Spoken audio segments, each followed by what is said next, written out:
कैद से पहले रुद्र की बातों ने मेरे अंदर अजीब सा डर पैदा कर दिया था।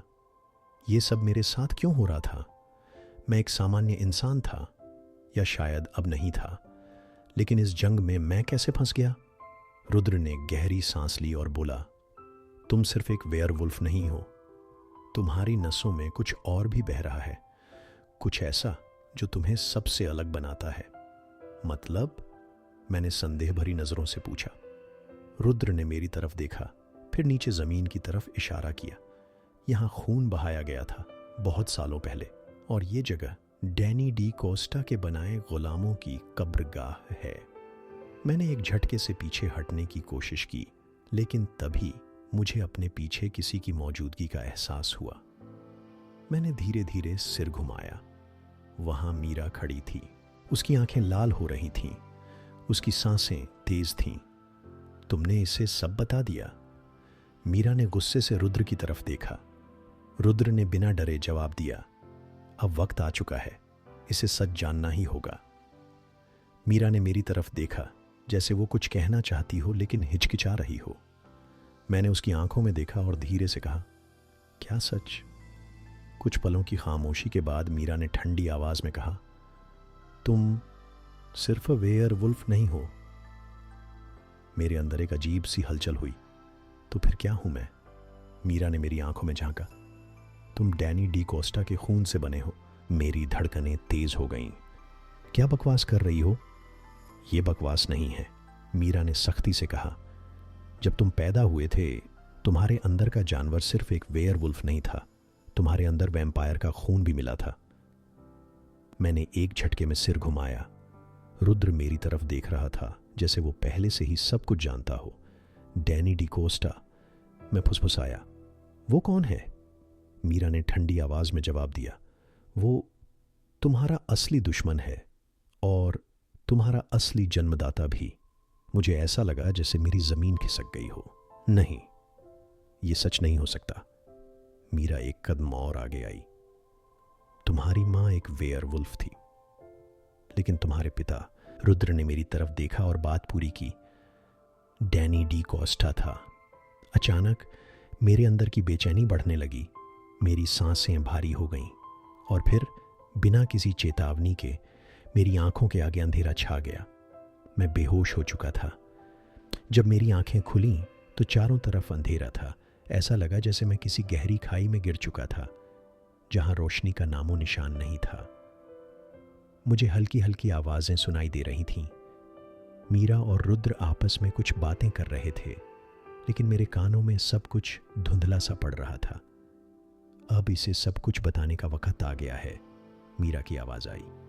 ये अभी तैयार नहीं है, रुद्र ने ठंडी आवाज में जवाब दिया।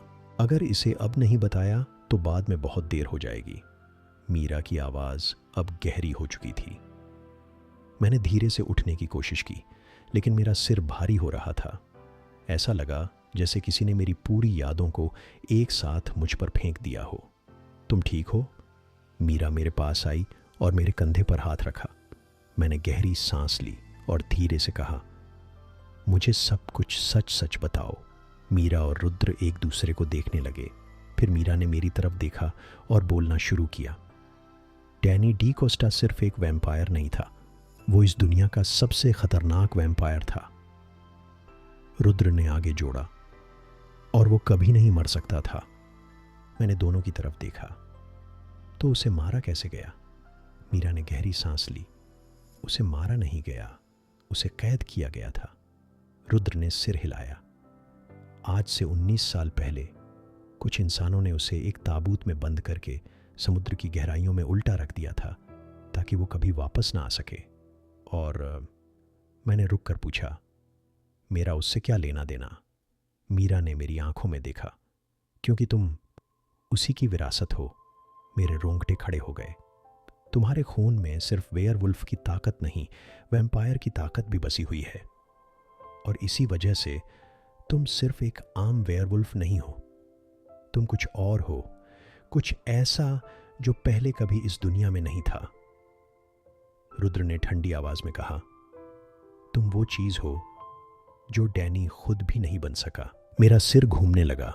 अगर ये सब सच था तो इसका मतलब था कि मैं एक वेयरवुल्फ और वैम्पायर का मेल था। मुझे लगा जैसे मेरी पूरी जिंदगी झूठ पर टिकी हुई थी, और अगर ये सच है, मैंने धीरे से कहा, तो मुझे इससे क्या फर्क पड़ता है? मीरा ने मेरी तरफ देखा और जवाब दिया, क्योंकि डैनी अब वापस आ रहा है। मीरा के शब्द मेरे कानों में गूंज रहे थे।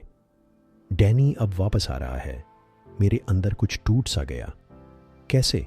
मेरी आवाज कांप रही थी।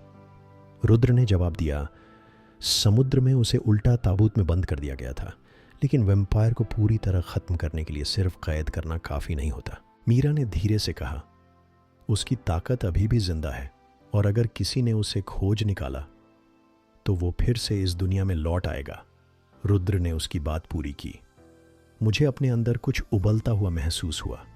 तो फिर हम उसे रोकेंगे, मैंने सख्ती से कहा। मीरा ने सिर हिलाया। इतना आसान नहीं है। वो कोई आम वैम्पायर नहीं है। उसे मारना लगभग नामुमकिन है। रुद्र ने ठंडी आवाज में कहा, लेकिन तुम्हारे अलावा कोई और उसे रोक भी नहीं सकता। मेरे अंदर गुस्सा बढ़ने लगा। क्यों? मैंने तीखे लहजे में पूछा। मैं ही क्यों? ये लड़ाई मेरी नहीं है। मैं तो बस एक आम इंसान की तरह जीना चाहता था। मीरा ने मेरी आंखों में झांका। क्योंकि तुम उसके खून से बने हो, और इस दुनिया में कोई ऐसा नहीं जो उसकी ताकत को मात दे सके, सिवाय तुम्हारे। मैंने गहरी सांस ली। अगर यह सच था तो मैं अपनी हकीकत से भाग नहीं सकता था। लेकिन इससे पहले कि मैं कुछ कहता, अचानक माहौल में अजीब सा बदलाव आया। हवा भारी हो गई थी। चारों तरफ अजीब सा सन्नाटा था। रुद्र और मीरा सतर्क हो गए। कोई आ रहा है, मीरा ने धीरे से कहा। और तभी अंधेरे से एक परछाई निकली। वो इंसान नहीं था। उसकी लाल आंखें अंधेरे में चमक रही थीं। उसकी त्वचा राख जैसी काली थी, और उसके नुकीले दांतों से खून टपक रहा था। गुलाम, रुद्र फुसफुसाया। उसने एक भयानक आवाज में कहा, डैनी लौट रहा है, और अब कोई उसे रोक नहीं सकता।